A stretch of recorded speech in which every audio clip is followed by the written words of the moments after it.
탈출한 이스라엘 백성들이 젖과 꿀이 흐르는 가나안 땅에 들어가기 위해서 꼭 거쳐야 하는 관문이 있습니다. 그 길은 광야길입니다.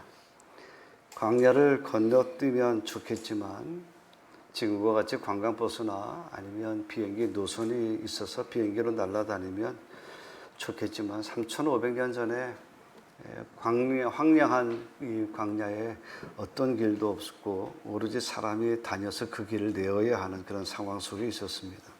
한마디로 말하면 이제 광야길은 내 몸으로 때우는 것밖에 다른 방법이 없다는 이야기죠. 그리고 그 광야길에는 여러 가지 장애물들이 있었습니다. 첫 번째는 가나안 땅에는 이미 아낙 자손이라고 하는 거인의 사람들이 성을 만들고 자리를 잡고 있어서 설사 가나안 땅에 들어간다 할지라도 또 정복 전쟁을 일으켜야 되기 때문에 쉽지가 않습니다. 그리고 또 광야를 지나는 40년의 시간들 동안에 이미 광야 곳곳에 숨어 있는 복병들, 쉽게 말하면 아말렉 그 이방 민족들의 유랑 민족들의 끊임없는 이런 그 침략이 있었죠. 그래서 이스라엘 민족들이 진영을 이루어서 이렇게 다닐 때 장정만 60만 명이 나왔으니까 애들 뭐 여자들 노인들 합하면 200만 명이니까 이 주변에 있는 끄트머리에 있는 사람들, 이 변두리에 있는 이 이스라엘 백성들을 끊임없이 못 살게 굴었던 변방의 그 아말렉 족속과 같은 그런 이방 민족들의 침략이 있었습니다. 그리고 광야길이기 때문에 먹을 양식과 마실 음료가 절대적으로 부족했기 때문에 그들의 그것이 또 발목이 잡혔고요. 무엇보다도 이스라엘 백성들의 병은 원망병입니다. 원망병. 하나님께서 430년 동안 노예된 그들을 자유를 주셔서 이제 자유의 행진을 통하여서 약속하신 가나안 땅에 들어가는데 그들은 늘 멈춰서서 불만을 가질 수밖에 없는 상황이기도 해요. 우리가 그 상황에 또 그러한 상황에 직면하면 우리도 똑같겠지만 그래도 그러지 않았으면 더 좋았을 텐데 하는 아쉬움이 남는 대목이 뭐냐면 원망병이죠. 애굽으로 돌아가자. 애굽으로 돌아가자. 근데 애굽으로 돌아가서 뭘 하자고요? 거기는 고기 까마가 있고 남자의 정력에 좋은 마늘과 부추와 파도 있고 근데 여기는 단백질도 없고 먹을 것도 없고 꿀소금 과자와 같이 맛있는 만나도 그것이 하루 이틀이지 맨날 먹으니까 이제 그것도 질리고 애굽으로 돌아가자. 뭐 그 이유입니다. 이런 복병들을 만났기 때문에 오히려 40일이면 들어갈 가나안 땅을 40년 걸린 거예요. 왜냐하면 하나님께서도 이스라엘 백성들을 40년 동안 광야에서 훈련시킬 계획은 애시당초 없었던 것 같습니다. 그들이 이제 제2 광야 들어섰을 때 시내산 지나서 가데스 바다에서 12명이 정탐하고 왔을 때 10명이 부정적인 보고를 했을 때 백성들이 다 같이 걸기하여서 애굽으로 돌아가자 하나님을 원망하고 지도자를 원망할 때 하나님께서 화가 나셨어요. 그래서 하나님께서 그때 그 백성을 향하여 저주하신 것이 뭐냐면 너희들이 40일 동안 정탐한 그 40일 그 하루를 1년으로 계산해서 너희들이 광야에서 40년 동안 유리하고 방황할 것이다 라고 하는 하나님의 저주를 받은 거죠. 그래서 40년이 된 거예요. 어떻게 보면 뭐 몇 년 안에 끝날 수도 있었던 일인데 그렇게 불평과 원망과 뭐 그런 것들 때문에 더 긴 시간 광야의 시간을 보냈던 것입니다. 오늘 본문을 보면 이제 모세가 광야로 들어가는 장면이 기록되어져 있습니다. 뭐 결론적으로 보면 모세가 광야에 들어간 것도 하나님의 계획 안에 있었어요. 그 계획, 하나님의 뜻이 있었다라고 하는 것을 제가 오늘 여러분들을 통해서 증명해 보이려고 합니다. 그리고 그곳에서 40년 동안 훈련시키셨죠. 왜냐하면 광야학교 훈련을 잘 마치면 하나님이 쓰실 만한 큰 인물이 되기 때문에 그렇습니다. 우리가 흔한 말로 목사가 되면 다 모세의 지도자가 되는 줄로 생각합니다. 그렇지는 않고요. 모세와 같은 지도자가 되는 과정들 속에 광야와 같은 그런 길들이 있습니다. 광야의 길에 대한 코스가 있다고 한다면 그 길이 전도사 하는 거고 부목사, 바로 그때가 어떻게 보면 목회자로서는 광야의 시간이라고 할 수가 있습니다.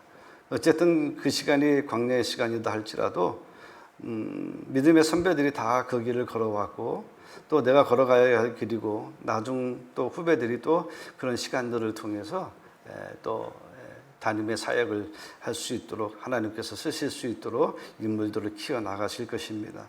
우리가 김장을 담그기 전에 반드시 해야 할 과정 중에 하나가 뭐냐면 배추를 소금물에 절이는 일입니다. 왜냐하면 배추가 너무 뻣뻣해서 배추 안에 공기가 있기 때문에 이것을 빼지 않으면 속이 잘 묻지 않아서 겉절이가 되고 맛있는 김장이 되지는 못합니다. 그래서 하루 24시간을 잘 소금물에 절여서 배추의 뻣뻣함에 힘을 빼야 되죠. 우리가 운전을 할 때에도 초보 운전자와 베테랑 운전자 어떻게 구분합니까? 운전면허 발급일로 기준을 해야 될까요? 그건 아닌 것 같아요. 운전면허 발급 받고도 운전을 평생 안 하신 분, 장롱면허 가지신 분들도 있으니까 그렇게 하면 안 될 것 같고요. 초보 운전사와 베테랑 운전사는요, 딱 차에 탔을 때 운전대를 잡는 모습을 보면 초보자인지 베테랑인지 알 수 있어요. 초보자는요, 이렇게 잡습니다. 이렇게 힘이 잔뜩 들어가서 말씀이죠. 두 손으로 해요. 베테랑 운전사들은 어떻습니까? 한 손 가볍게 잡죠. 그리고 차가 굴러가는 방향대로 내가 원하는 방향으로 살살 조정만 하죠. 운전을 하지 않거든요. 근데 초보하는 사람들은 자꾸 운전을 하려고 그래요. 막 틀어서 과감하게. 근데 이제 자꾸 익숙해지면 차하고 몸이 자기 일부가 됐을 때 편하게 이제 조정을 하게 되죠. 그래서 하나님도 일꾼을 쓰시기 전에는요, 가장 먼저 하는 것이 뭐냐면 힘을 빼는 겁니다. 힘을 빼야 되거든요. 오늘 본문에 보면 모세가 노동 현장에서 자기 히브리 형제들이 고되게 노동하는데 애굽 사람 관원이 히브리 사람을 막 욕을 하면서 폭력을 하는 거예요. 그래서 자고로 살펴보니까 이제 사람이 일과가 끝나고 사람이 없는 것을 확인하고 그 애굽의 관원을 왕궁에서 배운 무술로 단번에 쳐서 죽여서 죽이려고까지는 안 했을 것 같은데 하여튼간 쳐서 때렸는데 죽었어요. 그래서 모래 무덤에다가 묻어버리고 아무 일 없다는 듯이 그 밤이 지나갔어요. 이튿날 다시 그 현장에 나가보니까 이번에는 자기 민족 히브리 사람들끼리 싸우고 있는 거예요. 아니 왜 같은 민족 사람 돕고 살아도 모자랄 판에 왜 같은 민족 사람들끼리 왜 싸우냐 그랬더니 그 히브리 노동자가 뭐라고 말하는가 하면 당신이 우리 지도자냐, 언제 우리가 당신을 지도자 삼았느냐, 당신이 재판장이라도 되느냐, 아니 어제 저녁에 애굽 사람 쳐서 죽이더니 마음에 안 맞으면, 성질이 안 맞으면 우리도 쳐서 죽이려고 지금 이렇게 있느냐, 이렇게 하는 거예요. 그러니까 모세는 아무도 모를 줄 알았는데 지난 밤 사이에 히브리 사람들에게서 소문이 났던 거예요. 모세가 애굽 관원을 쳐서 죽였대. 그리고 그 어디에다가 묻었대라고 하는 것이 싹 퍼진 거죠. 근데 그 소문이 들어가가지고 애굽의 바로 왕이 그 이야기를 들었어요. 듣고 어떻게 했는가 하면 모세를 죽이고자 하여 수배를 내렸어요. 왕이 자기 왕자가 된 이 모세가 사람을 죽였다는 이야기를 듣자마자 모세를 죽이려고 수배령을 내렸다는 겁니다. 그래서 모세가 그 왕의 낯을 피하여 도망을 간 것이 오늘 성경의 이야기예요. 모세는 애굽 왕국의 공주의 아들로 입양이 되어서 애굽 왕자로서 궁중무술로 단련이 되었죠. 근데 혈기를 다스리지 못해서 그 자신을 보호하고 적군들과 싸워서 사용되어져야 할 그의 무술로 오히려 애굽의 관원들을 때려 죽이고 말았어요. 나이가 40인데 아직도 자신의 혈기를 절제할 줄 몰랐던 것이죠. 그래서 도망을 친 거예요. 도망을 친 것도 다 하나님 안에 계획이 있었던 것이죠. 왜요? 하나님께서 모세의 힘을 빼기로 작정하신 거죠. 워낙 뻣뻣했기 때문에 광야에서 40년 동안 광야 소금물에 40년 동안 확 담가놨어요. 40년 엄청 길죠. 얼마나 힘들었겠습니까? 우리가 알고 있는 이 사울이라고 하는 청년이 기독교인들을 핍박하기 위해서 저 다메섹이라고 하는 동네까지 쫓아갔는데 다메섹에서 빛 가운데 오신 예수님을 만나고 그가 개종을 하잖아요. 유대교에서 기독교로 개종을 하잖아요. 그 이후에 그가 아라비아 광야에서 3년, 그리고 예루살렘을 방문한 이후에 자기의 고향 다소에 가서 10년 동안 하나님을 깊이 노바디, 이름 없는 무명의 사람으로 칩거의 생활을 하고 돌아와서 안디옥에서 사역을 이어가거든요.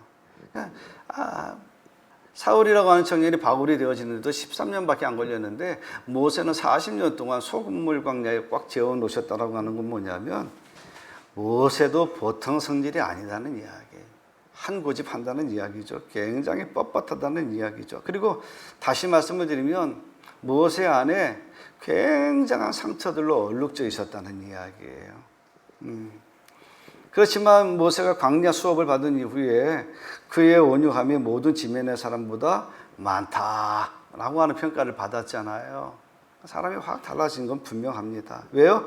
광야의 수업을 마쳤기 때문에 그래요. 근데 저는 이 광야로 도망을 하는 과정들 속에서 개인적으로 이해가 안 되는 부분이 있어요. 아까도 말씀을 드렸습니다만은 애굽의 왕자예요. 왕자에는 히브리 민족에 200만이라고 하는 노예들도 있고 잡족의 사람들도 있고 그거를 다스리는 애굽의 간원들도 어마어마하게 많은 제국이거든요. 근데 왕자가 어떻게 실수를 해서 의도했든 의도하지 않았든 간에 사람을 쳐 죽였다는 이유로 그 다음날 왕이 나서가지고 이 왕자인 모세를 죽이겠다고 수배령을 내렸다는 것 자체가 사실은 조금 납득이 안 되는 부분들이 있습니다. 잠깐 모세의 출생 과정과 성장 과정을 보면 이렇습니다. 그가 이제 공주의 아들로 주워온 아들이잖아요. 나일강 갈대숲에서 주워온 아들. 그 입양이 되었지만 애굽의 궁전에서 다른 왕자들과 함께 살아가는데 여러분 어떻습니까? 중국 사람, 한국 사람, 일본 사람 그 거리가 뭐 별로 얼마 안 되는데도 불구하고 중국은 중국 사람 얼굴을 골격을 갖고 있고 한국 사람은 한국 사람의 골격을 갖고 있고 일본은 일본 사람의 골격을 갖고 있잖아요.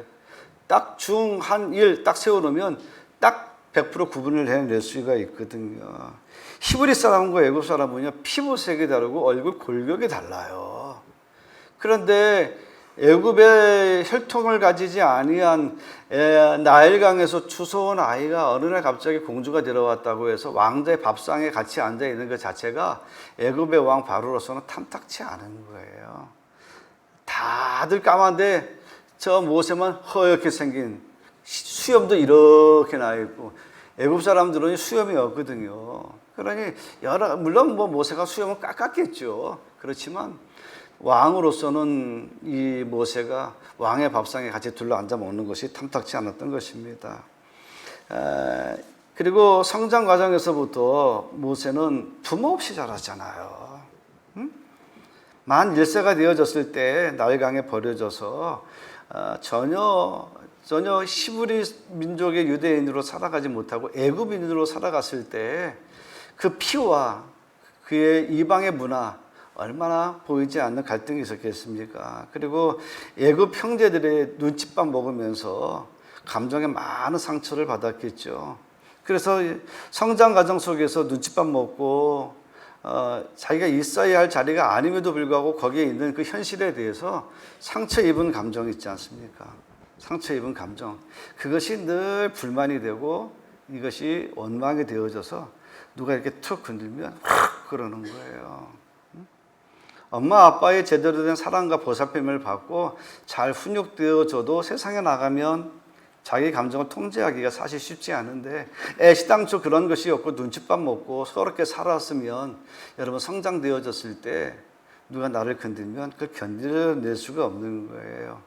폭력이 나오고 잘못된 언어의 습관을 갖게 되어지는 것이죠.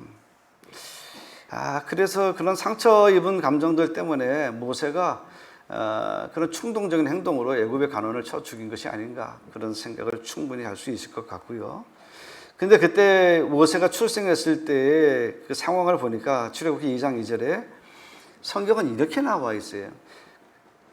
그 부모가 봤을 때 잘생긴 것을 보고 석 달 동안 숨겼다 그랬어요. 그럼 못생기면 갖다 버립니까? 아니 애를 키울 때 잘생기고 못생긴 것을 가지고 판단하느냐 이거예요. 그거 아니지 않습니까? 예? 여기서 잘생겼다라고 하는 말이 히브리어로 토브인데 영어로 말하면 우리말로 뭐라 말하면 좋은이라고 하는 뜻이에요. 그래서 문맥상 그리고 그 당시의 상황과 모세의 탄생의 그 배경을 가지고 이 토부 굿이라고 하는 말을 모세가 잘생겼다라고 하는 말보다는 이 번역이 더 정확한 해석이라 이렇게 생각이 되어지는데, 이렇게 해석하면 되겠죠. 그 부모가 모세를 보고 건강한 것을 보고 석 달 동안 숨겼더라. 그럼 여기서 또 질문이 하나가 생겨요. 아니, 아기가 건강했기 때문에 석 달을 숨겼다? 건강한 것을 보고 석 달 동안 숨겼다는 구조를 조금 더 이해하기 위해서는요, 또 한 번 말씀을 드립니다만, 그 당시에 히브리인들의 아기 중에 남자는 산파가 가서 아이의 출생과 더불어 그 아이를 죽여야 하는 법이 만들어졌었어요. 남자아이면 다 죽였어야 되는 그런 시대입니다. 모세의 어머니 요게벳은 일찌감치 임신을 한 상태이기 때문에 그 지역에서 요게벳의 산딸을 다 알고 있었습니다. 그래서 10월 달이면 뭐 아기가 출생한다. 산파도 10월 달이면 아기를 받을 준비를 하고 있었던 것이죠. 그런데 어떻게 모세가 석 달 동안, 잘생긴 모세가 석 달 동안 집에서 숨기며 키울 수 있겠습니까? 아이들의 특징은요, 밤낮으로 우는 거예요. 우리 박광수 부목사님이 사는 주택이 바로 앞에 행길 건너편에 있는데, 그 2층에 우리 이태욱 기사 집사님이 거주하고 있거든요. 두 분들이 가끔씩 이야기하면서 집사님, 우리 박목사님 그러더라고요. 어젯밤 한숨도 못 주무셨죠? 했더니 아니, 왜요? 밤새도록 아기가 울어서 집사님 못 주무셨을까 봐 이렇게 양해를 구하는 이야기를 하더라고요. 그건 뭐냐면 아이들은 밤낮을 가리지 않고 운다는 이야기예요. 시도 때도 없이 운다는 이야기죠. 그런데 시도 때도 없이 우는데 그 우는 아기의 울음소리를 과연 못 들었겠느냐? 아니죠. 다 들을 수 있죠. 근데 석 달 동안 쉬었다라고 하는 가능성은 딱 한 가지밖에 없어요. 그건 뭐냐면 분만 예정일보다 이 아이가 석 달 일찍 태어난 거예요. 석 달 일찍. 그래서 조산을 한 아이인데, 이 아이가 조산한 아이를 보면 정상적인 분만하는 아이들보다도 3분의 1은 적습니다. 몸도 작고 키도 작고 몸무게도 작아요. 그리고 조산한 아이들은요, 자가 호흡이 잘 안 됩니다. 그래서 인큐베이터에 넣어서 강제로 산소 호흡을 시키죠. 그런데 아기를 낳아 조산을 했는데 보니까 이 아이가 건강해 보이는 거예요. 이 아이를 그 당시 3,500년 전에 조산하면 다 죽어요. 근데 3개월 전에 조산을 했는데 보니까 아기가 낯빛이 좋고 애가 살려고 하는 의지가 있어요. 그래서 그가 건강한 것을 보고 석 달 동안 숨길 수 있었어요. 근데 여러분, 이해가 필요한 것이 뭐냐면 석 달, 넉 달 전에 아기를 조산을 하면, 아기를 일찍 낳으면 그 아기가 막 울어댑니까? 아니면 숨 마십니까? 숨 마십니다. 왜냐하면 아기가 자기 스스로 호흡할 수 있는 힘이 없기 때문에 앰뷸런스 소리 못 내요. 그냥 호흡, 그거밖에 못 하는 거예요. 그래서 이게 3개월 동안 인큐베이터 속에서 지나가면서 아이들이 폐활량이 생기고 자가 호흡이 생기면 그때부터 애들이 자기 소리를 내죠. 앰뷸런스 소리를 내는 거죠. 그러니까 석 달 동안 그가 건강해지는 것을 보고 포기하지 않고 그 아기를 석 달 동안 울 일이 별로 없으니까 아기를 감추면서 숨길 수 있었지만, 달수가 채워져서 이제 자가 호흡이 일어나고 애가 막 울어 제치니까 더 이상 키울 수가 없는 거예요. 그래서 요게벳이 그 아기를, 왜냐하면 산파가 와서 당장 죽일 텐데, 그래서 이 아이의 운명을 하나님 앞에 맡기고 갈대 상자를 만들어서 그 아기를 그 상자에 담고 뚜껑을 덮고 나일강에 띄어보낸 것이 아니라 나일강 갈대 숲에다가 갖다가 놓았어요. 근데 그때 마침 바로의 공주가 거기서 있다가 상자를 먼저 보내요. 그리고 시녀를 시켜서 뭐라고 나왔는가 하면 가서 상자를 가져오라고 합니다. 그래서 상자를 가져와서 뚜껑을 열어보니까 아기가 울고 있어요. 근데 신기한 것은 아기가 막 눈물을 뚝뚝뚝뚝 흘리는데 아기가 소리를 내지 않아요. 울면서 막 눈물을 흘려야 되는데 아기가 우는 소리를 못 내는데 눈물만 흘려요. 어떤 일인지 몰라도 바로의 공주가 히브리인의 아기인 것을 뻔히 아는데 이 아기가 얼마나 서글피 우는지 소리도 못 내고 눈물만 흘리는 그 아기를 보고 너무 슬퍼서 그 아기를 데려다가 입양하여서 자기 아들로 삼았던 것이죠. 여러분, 나무로 만든 방음된 상자도 아니고 갈대로 만든 상자, 대충 덮어진 뚜껑 안에 있는 아이, 만약에 그 아이가 울고 있었으면 여러분 주변에 있는 사람들이 저기 아기가 있다, 가져와봐 하고 그랬을 텐데, 상자를 발견하고 뚜껑을 열어보니까 아기가 있었는데 아기가 우는데 눈물을 흘리지 않고 있었다는 겁니다. 이게 팩트예요. 이게 성경이 우리에게 이야기하고 있는 내용이에요. 왜 아이는 소리 내지 못하고 눈물만 흘렸을까요?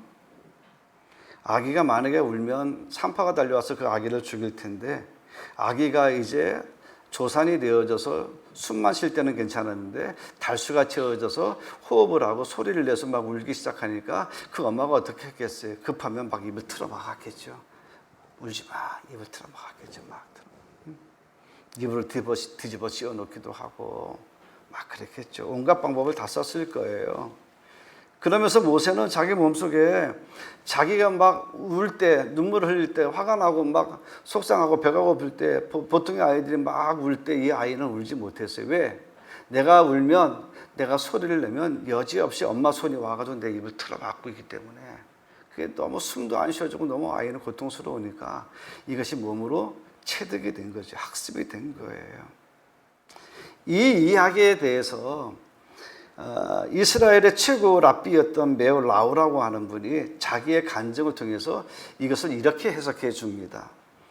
자기가 그 나치 독일 하에 유태인들이 집단 학살되었을 때 독일 군들이 막 유태인 집들을 막 수색을 했을 때 군인들이 나타나면 엄마가, 내가 아주 어렸을 때 엄마는 내 손을 잡고 다락방에 올라가서 그 군인들이 수색을 하고 지나갈 때까지 그 큰 손으로 나의 입과 코를 꽉 틀어 막았는데 죽는 줄 알았다는 거죠. 엄마는 정신없이 애들의 입을 틀어 막은 거예요. 애들이 놀라서 소리를 지르거나 애들이 겁먹어서 울거나 하면 잡혀서 끌려나가서 죽으니까 입을 틀어 막았던 거죠. 그 일이 반복적으로 일어났을 뿐만 아니라 최후 수단으로 어머니는 이 아이들을 살리기 위해서 먹을 것도 주지 않고 아이들을 굶주린 상태 속에다가 외양간에 있는 그 지푸라기 더미에다가 애를 숨겨둔 거예요. 그러니까 애들은 밥을 못 먹었으니까 힘이 없잖아요. 지쳐서 아이들은 이게 산 건지 죽은 건지 모르게 숯불 더미 속에서 그냥 숨만 쌕쌕, 뭐 누가 오든지 안 오든지 이게 들리지가 않는 거예요. 먹지도 못하고 힘도 없고 쌕쌕거리면서 그냥 하는 동안에 이제 나치 군대의 수색대가 지나가서 비로소 이제 숨통도 트이고 먹을 것도 없게 되어졌던 것이죠. 그때 충격으로 인하여서 이 메오 라우라고 하는 이 랍비가 지금도 본능적으로 자기는 소리 내서 울어본 적이 없대요. 소리 내서 그냥 눈물만 나오더래요. 눈물만. 막 이렇게 울고 싶은데 그냥 자기는 이게 그 충격이 와서 이게 소리는 난다고 눈물만 난다는 이야기죠. 아마 3개월 먼저 태어난 이 아기 모세도 이제 울기 시작을 했을 때 울지 못하도록 어머니는 힘을 주어서 입을 틀어 막았고, 젖을 제때에 주어서 아기가 힘있게 자라는 것보다 힘 없이 아기가 덜 울 수 있도록 어머니는 여러 가지 방법을 쓰는 동안에 이 아이는 우는 것을 배우지 못한 거죠. 울 기회를 놓친 거죠.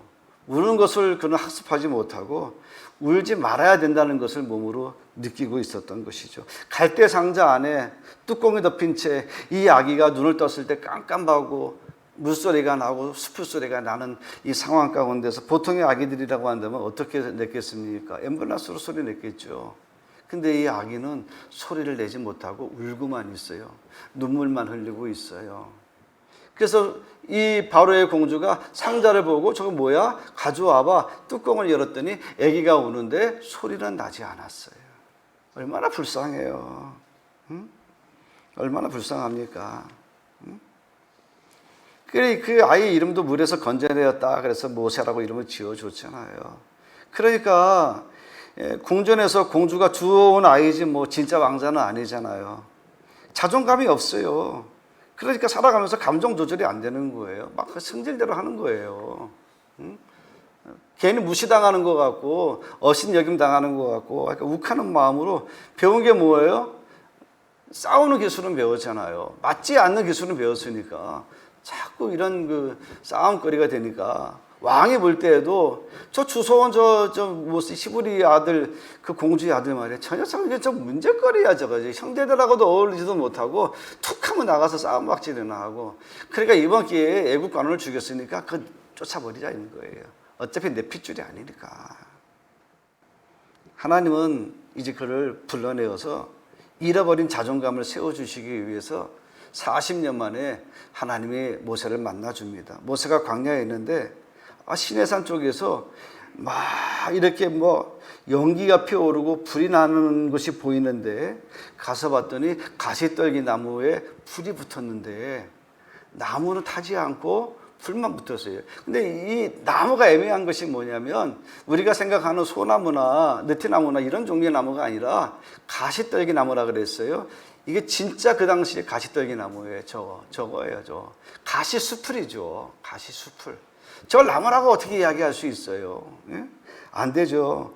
1m도 안 되는 초라한 감옥이고요. 불이 붙으면 재가 되는 그런 보잘것없는 나무입니다. 가시떨기 나무는 열매도 없어요. 뭐만 있어요? 가시만 있어요. 그래서 사람들이 그 숲에 들어가지도 못해요.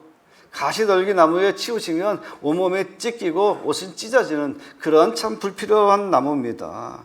그런데도 불구하고 광야에서 살아남으려고 자기 몸에 가시를 내면서 서로 엉겨붙으면서 생존 싸움을 벌이고 있는 것이 가시떨기 나무예요. 근데 하나님은 모세를 부르셔서 가시떨기 나무에 불을 붙였는데 가시떨기가 타지 않는 장면을 보여주셨다는 거예요. 모세는 광야 40년을 살면서 가시떨기 나무를 너무 잘 알고 있죠.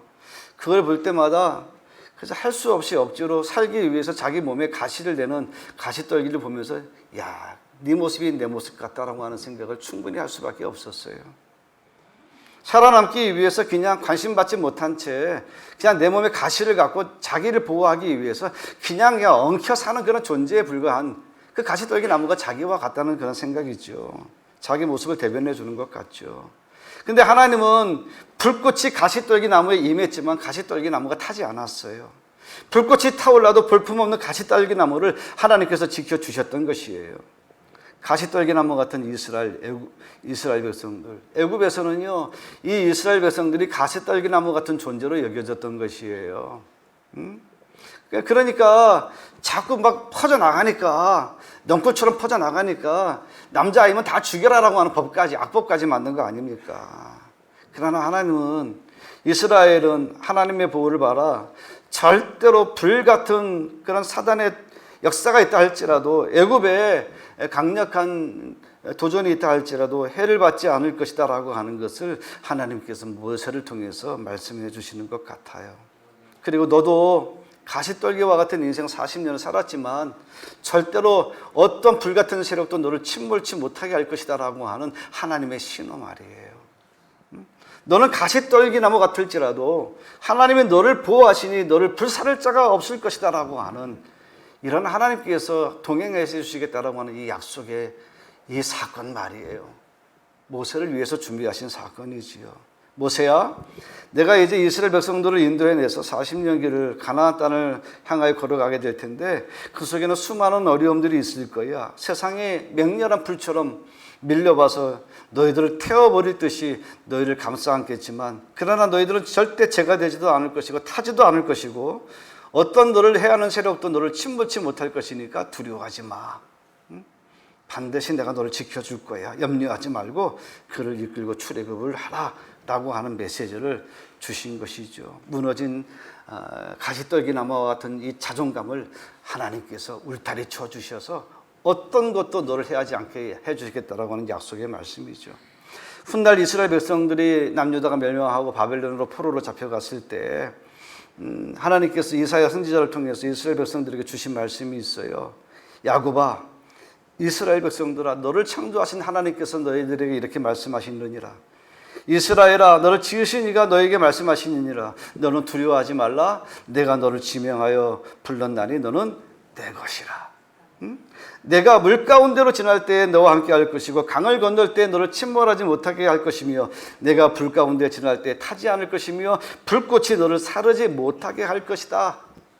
가시떨기와 같은 이 존재로 살아가는 이스라엘 백성들아, 포로로 잡혀가는 이 이스라엘 백성들아, 그러나 그 포로의 생활 속에서도 하나님께서 너를 반드시 건져내어서 다시 시온의 땅으로 너희를 불러내 줄 것이니 담대하라, 담대하라, 두려워하지 말라. 불꽃이 너를 사르지 못하도록 너를 지켜내 줄 것이다 라고 약속하고 있어요. 광야는 하나님이 없으면 죽음의 장소입니다. 하나님이 우리와 동행하여 주시지 않으시면 전갈만 있고 뱀만 있고 맹수들만 있고 거기에는 물은 없고 물이 있어도 고여서 썩은 물만 있는 곳입니다. 그런데 하나님이 우리와 동행하시면 썩은 물이 단물이 되고 뱀은 독사는 우리를 피해서 도망다니게 되어질 것이고 설사 뱀에게 물렸다 할지라도 장대에 매달린 뱀을 보는 그 순간에 하나님께서 다 치유해 주시겠다라고 하는 약속들을 분명히 주셨잖아요. 광야의 시간은 하나님을 모르는 사람들에게 있어서는 저주와 심판의 시간이지만 하나님을 믿고 믿음으로 살아가는 사람들에게 있어서의 광야의 시간은 우리를 다듬어주는 시간이에요. 그러니까 예수를 반드시 만나야 돼요.